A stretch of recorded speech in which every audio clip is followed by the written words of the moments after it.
Let's see how they retooled Shrapnel this time. Hello, my baby! Hello, my honey! Hello, my ragtime gal! Sonny, you kissed my wife! Baby, my heart's on fire! The Minions brought me many Christmas tributes over the holiday break. Among them is this 3-figure set from Amazon, the exclusive Doom Destruction subline, part of Legacy United. This set contains 2 Deluxes and 1 Battlemaster. There are the Deluxe Insecticons Chopshop and Barrage, and Battlemaster Wrecker Malleus Minotaurus. The Deluxe Insecticons of Generation 1 were an oddity, not part of the official G1 universe, and none of them ever appeared in the 1980s cartoon, which is odd because they were much better figures, with stronger colors, better transformations, and much better articulation. I'm told that licensing rights or something prevented them from getting better treatment, and yet here they are again in this set. Check out the illustrated art on the front, which shows all the characters rushing at you, and also a bunch of octopus tentacles for whatever reason.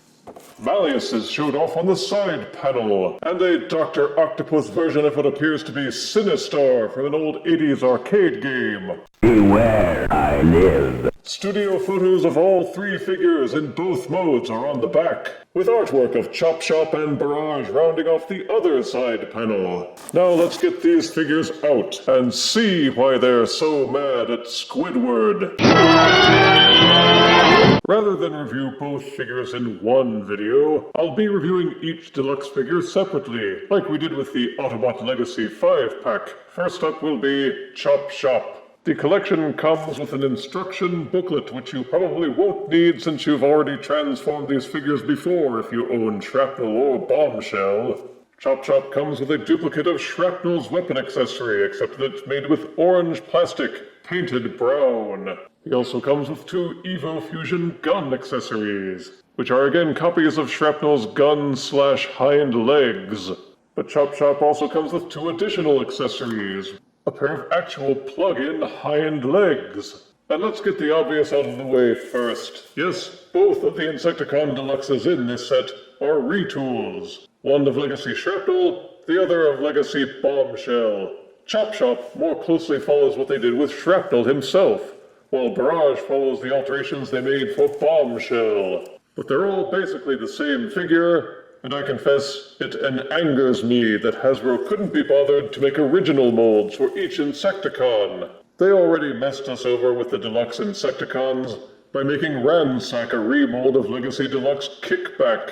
It's a bit of an insult to the original Generation 1 figures because each of those was an original mold. So right out of the gate, Doom and Destruction, Chopshop and Barrage lose points for being remolds. But are they good? Well, each one comes with something they should have given to Legacy Bombshell, and that is insect leg accessories. Take the leg sets that come with Chopshop and plug them underneath the robot arms. This does indeed give Chopshop a much more spidery, scarabby appearance. Chopshop is Shrapnel, except that he's colored brown and orange with some white stripes. The pincers are different, along with the knobbed antenna sticking out between them.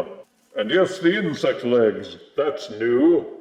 But the body, the thorax, and the abdomen sections all use Shrapnel's molding right down to the etching and the lines. It even uses Shrapnel's fold-out insect legs underneath. They also included the same Evo Fusion gun/insect legs, which came with Shrapnel, painted brown, of course. These can be plugged into the back of the Scarab to simulate the jet thrusters which were on the Generation 1 figure, or you can plug them underneath the robot arm shoulders to serve as additional bug legs. The Shrapnel weapon can also be mounted to his back if you wish, or mounted in this port underneath the thorax, so you don't have to look at it. It's got the same use of open, incomplete panels at the back, with the only method of concealment being that you normally only see the figure from above.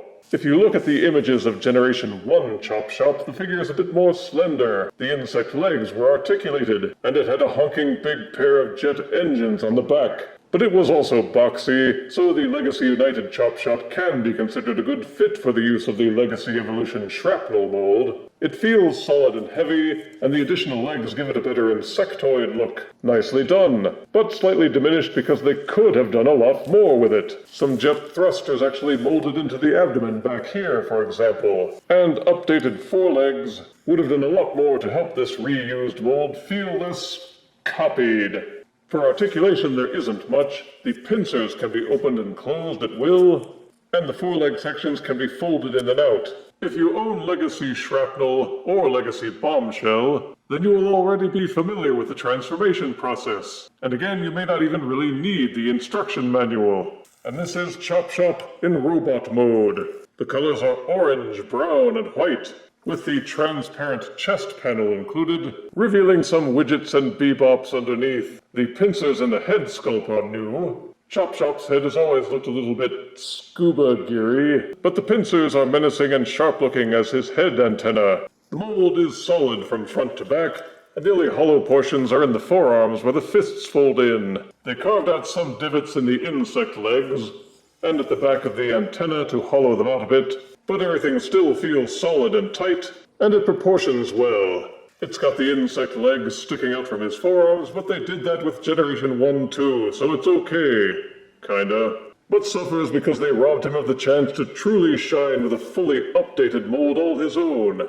Take away the insect legs, the head, and the pincers, and you will see that this is Legacy Evolution Shrapnel, with all the same pluses and minuses and features, including all the ports to arm and customize him, and the Evo Fusion gimmick which allows you to stick all his guns together and turn them into a bigger rifle, if you're not too embarrassed by how goofy it looks. It's nice they added some of the Generation 1 style detailing, like these gray stickers at the sides. It also has a symbol stamped on it that's different. Looks like that octopus guy they had on the box. Doom and Destruction Chopshop sports the same articulation, with opening and closing head antenna pincers. The head rotates to the left and to the right, and these little panels fold up and down so you can conceal his ugly face. Arms which fully rotate and splay outwards, upper bicep swivel, bendable elbows, fists that fold in and out, full waist rotation. Each leg kicks forward this far, backwards this far. Each leg will splay out all the way, upper thigh swivel, bendable knees, and a slight in and out pivoting ankle. There's also a 3mm port at his backside, which allows you to use figure stands for his support, and engage in cool dynamic poses. Each of the Deluxe Insecticons in this set is about 5 inches tall, not including any antenna, and each one weighing a little over 2.6 ounces. Here is Doom and Destruction Legacy Deluxe Chopshop, next to Thrilling 30's Legend-size Scrapnel. Here is Doom and Destruction Deluxe Chopshop, next to Legacy Evolution Deluxe Shrapnel. And here is Doom and Destruction Legacy Deluxe Chopshop, next to Generation Selects Voyager-size Ant Agony. Legacy United Doom and Destruction Chopshop may not be the remake we hoped for, but it's the remake we got. They reused the Scrapnel mold to make a legend-sized Chopshop, and they pretty much did that again here with Legacy Bombshell. Positives are they made good use of the Shrapnel mold. Chopshop pegs together well in both modes, he feels stable, and he's got some new molding, in addition to some actual hind legs. Negatives are that we've seen this figure before. You can still see shrapnel all over this figure. In the arms, the abdomen, the robot legs. The new paint job doesn't do much to deflect attention away from the distinct lack of innovation. If you can get the Doom Destruction set on sale, then I count it as a worthy acquisition for those who are fans of the Generation 1 Deluxe Insecticons. But it's probably not worth paying full price. And despite being a good repaint, it gets deductions for lack of originality in the sculpting, putting the overall score at 7 out of 10 deaths. Next up in our barrage of reviews, Barrage. Hey, if Hasbro can reuse molds, then we can reuse gags. If you refuse me, honey, you lose me. Then you'll be left alone, oh baby. Tell them all and tell me I'm your own.